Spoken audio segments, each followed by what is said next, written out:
शान्ताकारं भुजगशयनं पद्मनाभं सुरेशं विश्वाधारं गगनसदृशं मेघवर्णं शुभांगं लक्ष्मीकान्तं कमलनयनं योगिभिः ध्यानगम्यं वन्दे विष्णुं भवभयहरं सर्वलोकैकनाथं।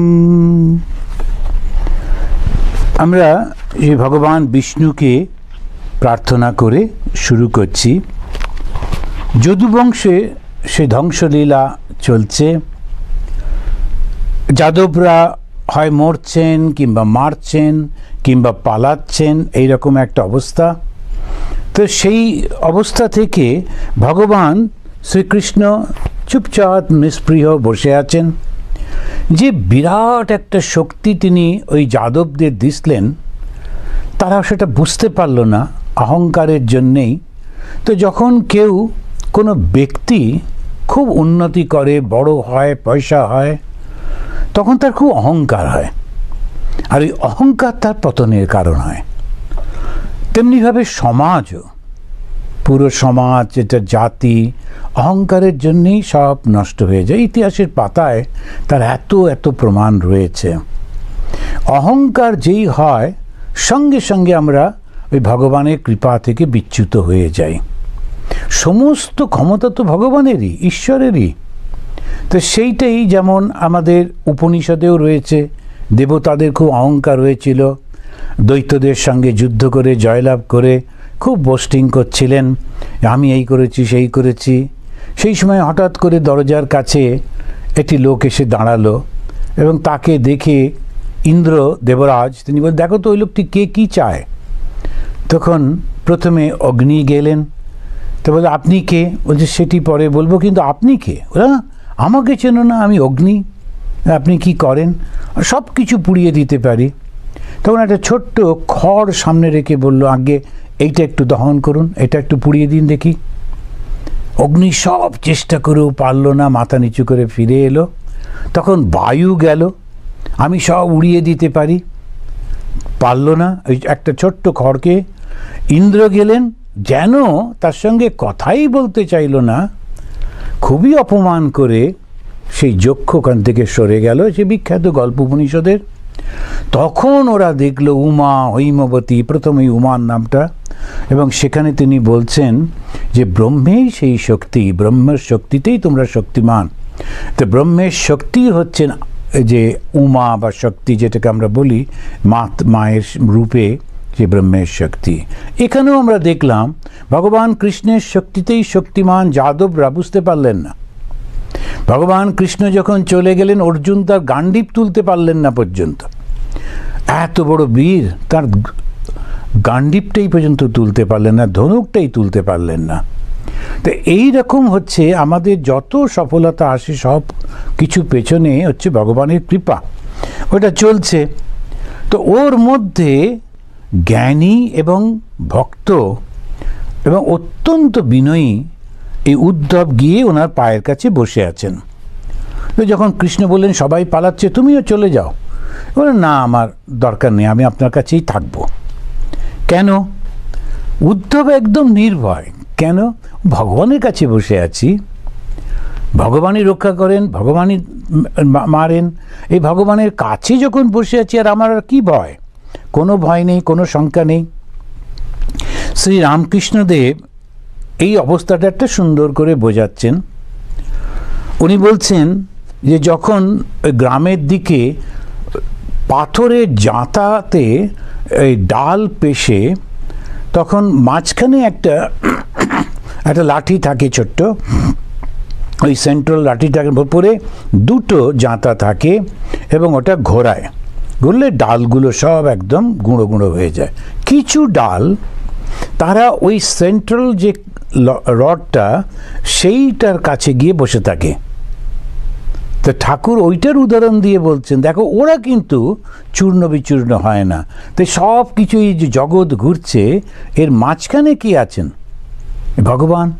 তো যদি আমরা ভগবানকে ধরে থাকি, তখন আমরা সংসারের এই জ্বালাতে দগ্ধ হব না। সংসারের তো প্রচণ্ড কষ্ট। সংসারে সবটাই হচ্ছে আকর্ষণ। সংসার মানেই হচ্ছে অ্যাটাচমেন্ট। তো ওই অ্যাটাচমেন্ট যত থাকবে তত তো দুঃখ, তত তো কষ্ট। না থাকলে, সংসারের ওই অ্যাটাচমেন্টটা না থাকলে দুঃখ কষ্ট তো আসে, কিন্তু ওপর দিয়ে চলে যায়। ওটা কখনো অতটা কষ্ট দিতে পারে না। তো সেই জন্যই বলা হচ্ছে, ঠাকুর বলছেন হাতে তেল মেখে এরপরে সংসার করো। তেল মেখে মানে ওইটা মনে করে যে সব কিছু অনিত্য। এই সব কিছু যখন অনিত্য, তখন আমি কেঁদে কি করব? সব তো চলেই যাবে। ঠাকুর এই সুন্দর উদাহরণ দিলে। আর একটা উদাহরণ আছে এই পুরাণেই, যখন রাজা পরীক্ষিতকে তক্ষক, সেই সাপটা সে দংশন করলো, রাজা পরীক্ষিত মারা গেলেন। তখন তারপরে তার ছেলে রেগে গিয়ে, ও বুঝতে পারছে না কোন সাপ মেরেছে, তো বলল যত পৃথিবীতে যত সাপ আছে সব মেরে ফেলো। সব ভালো ভালো সব ঋষিদের ডেকে নিয়ে এসে একদম মন্ত্র দিয়ে সাপদের ডেকে নেওয়া হচ্ছে। আর বিরাট আগুন জ্বালানো হয়েছে, শয়ে শয়ে সমস্ত বিভিন্ন প্রজাতির সাপ এসে পুড়ে মরে যাচ্ছে। লোকেরা বলছে যে সব সাপ তো আর কাটেনি, কিন্তু না, ছেলেটা রেগে গেছে, জন্মেজয় প্রচণ্ড রেগে গিয়ে ও বলছে আমার বাবাকে এই সাপে যখন দংশন করেছে, পৃথিবীতে একটা সাপও রাখবো না। এখন ওই তক্ষক কী করলো, দেখলো মহা মুশকিল। ও ছুটে ছুটে গিয়ে ভগবান বিষ্ণুর সিংহাসনের একটা পায়া জড়িয়ে বসে আছে। তো বিষ্ণু বললেন কী ব্যাপার, আজকে এত ভক্ত কেন? তো বলছে না, প্রাণ যায়, আপনি রক্ষা করুন, আপনি ছাড়া আমাকে কেউ রক্ষা করতে পারবে না। বিষ্ণু কিছু বললেন না। এবারে যখন তক্ষকের নাম করে মন্ত্র পড়া হলো, তখন সেই তক্ষক তো আসতে বাধ্য মন্ত্রের শক্তিতে। তক্ষক শাঁ শাঁ করে আসছে এই যজ্ঞের অগ্নির দিকে। কিন্তু যেহেতু ও বিষ্ণুর সিংহাসনটা ধরে বসে আছে, ভগবান বিষ্ণুও আসছেন ওর সঙ্গে। ঋষিরা ওইটা দেখে তিষ্ট তিষ্ট থামো থামো করে বললেন, ভগবান আপনি কেন? বলছে আমি কি করব? আমার কাছে যে আশ্রয় চায় তাকে তো আমি ফেরাতে পারি না। এখন তোমাদের মন্ত্রের যে শক্তি, সেটাও অস্বীকার করা যায় না। তো এখন এই অবস্থা। তখন ওই অবস্থাটাকে থেকে তিনি ওই রকমভাবে তিনি থাকছেন না, তুমি কিছুতেই ভগবানকে ছেড়ে না দিলে আমরাই কিন্তু এইভাবে মারা যাব। তা যখন সেই উদ্ধব আমার সঙ্গে দেহত্যাগ করব, কৃষ্ণের সঙ্গে দেহত্যাগ করব বলছেন, তখন ভগবান বলছেন উদ্ধব তুমি কেন মারা যাবে? আমার কর্ম শেষ হয়ে গেছে। দেবতারা আমাকে বলেছিলেন এখানে পৃথিবীতে ধর্মস্থাপনের যা যা কাজ আমি কিন্তু সব করে দিলাম, এবার আমি চলে যাব। কিন্তু তোমার তা দরকার নেই, তুমি থাকো। এবং কেমনভাবে থাকবে? তখন উনি বলছেন যে সব কিছুর মধ্যে আমাকে দর্শন করো, করে এই জন্ম মৃত্যুর বন্ধন থেকে তুমি মুক্ত হয়ে যাও। তখন উনি বলছেন যে 2 নম্বর চ্যাপ্টারের 12 নম্বর শ্লোকে তিনি বলছেন, সর্বভূত সুহৃত শান্ত জ্ঞান বিজ্ঞান নিশ্চয় পশ্যন মত আত্মকম বিশ্বম না বিপদ্যেত বৈ পুনঃ। সর্বপ্রাণীর বন্ধু, সর্বভূত সুহৃত। যখন আমরা ধর্ম পালন করি, এইটা হচ্ছে সব থেকে বড় জিনিস। শুধু হিন্দু ধর্ম না, সমস্ত ধর্মের গোড়ার কথা হলো আমি কাউকে কোনো কষ্ট দেব না। এই ধর্মও করছি, আবার লোকের নিন্দাও করছি, লোককে মারধর করছি, লোককে কষ্ট দিচ্ছি, এটা হতেই পারে না। ধর্মের সঙ্গে ওটার কোনো সম্পর্ক নেই। ধর্মটাকে ব্যবহার করে কিছু লোক তারা তাদের নিজেদের স্বার্থ সিদ্ধি যদি করে, ওটা ধর্মের দোষ না, ধর্মটাকে ওরা ব্যবহার করছে, সে তো মেডিসিনটাকেও ব্যবহার করছে মানুষকে কষ্ট দিতে, সে তো খাদ্যটাকেও ব্যবহার করছে মানুষকে কষ্ট দিতে, সে তো সব করে। কিন্তু ধর্ম যেটা, ধর্ম মানেই হচ্ছে সর্বভূত সুহৃৎ, সমস্ত প্রাণীর যে বন্ধু, কোনো প্রাণীকে যে কষ্ট দিতে পারে না। সন্ন্যাস মানে কি? ওই প্রতিজ্ঞাটা, আমার থেকে কারোর কোনো কষ্ট হবে না। From me no danger be to all that live, Swami Vivekananda তার একটা কবিতায় লিখছেন, আমার থেকে কারোর কোনো কষ্ট হবে না। ওটাই তো সন্ন্যাসের মূল মন্ত্র। সন্ন্যাসীও হব, লোককে কষ্টও দেবো, অপমানও করব, তাহলে কি করে সন্ন্যাসী? যে কোনো একটা করতে হবে। তা এইখানেতে সর্বভূত সুহৃৎ আর শান্ত। কেন শান্ত? কোনো ইচ্ছাই নেই তো, কোনো বাসনাই নেই। যদি বাসনা না থাকে তখন কোনো উদ্বেগও নেই। যখন বাসনা থাকে তখনই তো উদ্বেগ হয়। আমি ওই জমিটা চাই, আমি এই পজিশনটা চাই, আমি এই চাই সেই চাই। তো ওটাও যখন নেই তখন কোনো সমস্যা নেই। জ্ঞান বিজ্ঞান নিশ্চয়, দুটো শব্দ ব্যবহার করছেন ঠাকুর শ্রীরামকৃষ্ণদেব বারবার, ওই জ্ঞান আর বিজ্ঞান। তা দুধকে জানা, দুধটাকে দেখেছি, দুধটা সাদা, দুধটা লিকুইড, এইটা হচ্ছে জ্ঞান, দুধ সম্পর্কে জ্ঞান। আর দুধ খেয়ে হৃষ্টপুষ্ট হওয়া আমার মতো, তাহলে সেটাকে বলা হচ্ছে যে বিজ্ঞান। তো হৃষ্টপুষ্ট যতক্ষণ না হচ্ছ ততক্ষণ তুমি বিজ্ঞানী নও। তো এই কারণে ঠাকুরের যেই কথাটা, জ্ঞান আর বিজ্ঞান, ঈশ্বর আছেন, তিনি সর্বভূতের হৃদয়ে থাকেন, তিনি সর্বব্যাপী, এসব তো বই পড়া জ্ঞান। এই জ্ঞান তো ঠিকই হতেই পারে। তো জ্ঞান এবং ভেতরে একটা ভাবও রয়েছে, হ্যাঁ তিনি রয়েছেন, ওই পর্যন্ত।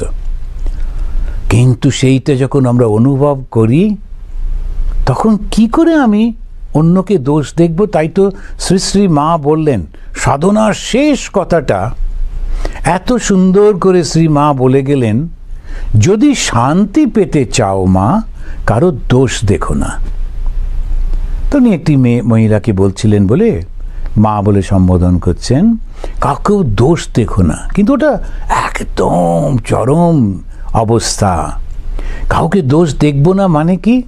আমি তার মধ্যে, সবার মধ্যে তো আমার ভগবানকেই দেখছি, কিংবা নিজের আত্মস্বরূপকে দেখতে পাচ্ছি। দোষ দেখব কি করে? দোষ দেখা তো সম্ভব না। এটাতে কারো কারো সন্দেহ হতে পারে, তাহলে আমি স্কুলে পড়াই, আমি মাস্টারমশাই, ছাত্রদের তাহলে আমি দোষ দেখব না? না না, ওটা তো দোষ দর্শন আপনি করছেন না, আপনি ত্রুটিটাকে সংশোধন করে দিচ্ছেন। যখন ছাত্রকে আপনি বকাবকি করছেন, বোঝাচ্ছেন, তুমি পড়ো, ভালো করে থাকো, এইটা শোনো, এইটা লেখো, আপনি মোটেই ওর দোষ দর্শন করছেন না, আপনি ওর ত্রুটিটাকে সংশোধন করে দিচ্ছেন। ওটার সঙ্গে এটার কোনো সম্পর্ক। দোষ কি? কিছুতেই ভালোটা দেখতেই পারে না, ভালো থাকলেও নিন্দা করবে, মন্দ একটা নানান কথা বলে দেবে, বুঝতেই পারে না। তার মনটা এমন হয়ে গেছে, সব কিছু ভালো করবার চেষ্টা করছে প্রাণপণে, সব কিছু তো করা যায় না। না, তো অনেক সময় আমি দেখছিলাম, ওই টিভিতে দেখাচ্ছিল, যখন এই পুলিশে তারা বলছে, দেখুন লোকেরা তো অভ্যস্ত ছিল না, হঠাৎ করে বলা হলো এটা অসুখ এসেছে, সবাই তোমরা বাড়িতে থাকো, এতদেরও আমরা অভ্যস্ত নেই। এবারে রাস্তায় বেরিয়েছে, পুলিশ দেখে দৌড়ে দৌড়ে বাড়ি এসে খুব খুশি। কিন্তু ওটা যে আমারই ভালোর জন্যে আমাকে বাড়িতে থাকতে বলছে, মুখে মাস্ক পরতে বলছে, মুখটা ঢেকে রাখতে বলছে, তো সেটা তো তখন বুঝতে পারছিলাম না। না, প্রথম দিকে সারা পৃথিবীতে, শুধু আমাদের দেশে না, সারা পৃথিবীতে ওই পুলিশকে, এই দেশে তো আবার আর এক কাঠি, এরা বলছে না আমার স্বাধীনতা পুরো স্বাধীন, এদেশে তো সব কিছু স্বাধীনতা, আমার স্বাধীনতা আছে যে আমি খালি এরকম ঘুরে বেড়াবো, তাতে যদি আমার মৃত্যু হয় ঠিক আছে, তোমাকে ভাবতে হবে না। ভীষণ মুশকিল। এখন সেইটা হচ্ছে চিন্তা, আমি কি করব। তো জ্ঞান আর বিজ্ঞান, তো জ্ঞান একটা নলেজ, খুবই ভালো, এককে জানার নাম জ্ঞান, কিন্তু সেই অনুভূতিটা যখন হয়, এক ছাড়া দুই নেই, ওটা হচ্ছে বিজ্ঞান। পশ্যন মত আত্মকম বিশ্বম। তখনই বলছেন যে সে সমস্ত বিশ্বটাকে আমার মধ্যে দেখতে পায়। জগতে এই যে লক্ষ লক্ষ কোটি কোটি নানান রকমের জিনিস, সব কিছুর মধ্যে ওই আত্মচৈতন্য বিচ্ছুরিত হচ্ছে। শরীরগুলো ডিফারেন্ট, তাদের কর্মগুলো আলাদা, মনগুলো, নামগুলো আলাদা, কিন্তু ওর ভেতরে যে শক্তিটা সেটা কিন্তু সেই চৈতন্য। আমি মাঝে মাঝে উদাহরণ দিই যে যখন টিউব লাইট দেখছি বা একটা বাল্ব দেখছি, একটা ফ্যান দেখছি, একটা টিভি দেখছি, একটা কম্পিউটার দেখছি, এদের চেহারাগুলো আলাদা, নামগুলো আলাদা, কর্মগুলো আলাদা। কম্পিউটার এক রকমের কাজ করে, টিভি আর এক রকমের কাজ করে, ফ্যান আর এক রকমের কাজ করে, টিউব লাইট বা অন্য লাইটগুলো আলাদা রকমের কাজ করে, নাম এবং রূপ আলাদা আলাদা, কিন্তু ভেতরে একটা জিনিস কমন, সেটা না থাকলে কেউ চলবে না। তা সেটা হচ্ছে এই ইলেকট্রিসিটি। তেমনি আত্মা যদি না থাকে তাহলে কেউ বাঁচবে না, কেউ থাকবে না। তো সেই কারণেই এটা বলা হচ্ছে, উনি বললেন না বিপদ দিয়ে তো ওই পুনঃ, তাহলে আর তোমাকে এই সংসারেতে আসতে হবে না বারবার। তো তিনি ওইটাকে তখন বললেন যে শোনো, তোমাকে আচ্ছা বেশ ঠিক আছে, সবাই পালিয়ে যাচ্ছে, তুমি পালাতে চাও না, কিন্তু আমার সঙ্গে মৃত্যুকেও তোমাকে বরণ করতে হবে না। কেন? জগতে থাকো, মানুষকে গিয়ে ধর্মটা শেখাও। তা কি সেই ধর্ম? এককে দেখা। এই যে বারবার শ্রীরামকৃষ্ণদেব বলছেন, এককে জানার নাম জ্ঞান, বহুকে জানার নাম অজ্ঞান। তো এই এককে দেখো, এই একটা কি? চৈতন্য। সেই চৈতন্যকে তুমি ভগবান রূপে যদি দেখতে চাও দেখো, এবং সবার মধ্যে সেইটা রয়েছে। সুতরাং কেউ কারুর শত্রু নয়, এইটা প্রচার করো, নিজেও পালন করো। ওম শান্তি শান্তি শান্তি। হরি ওম।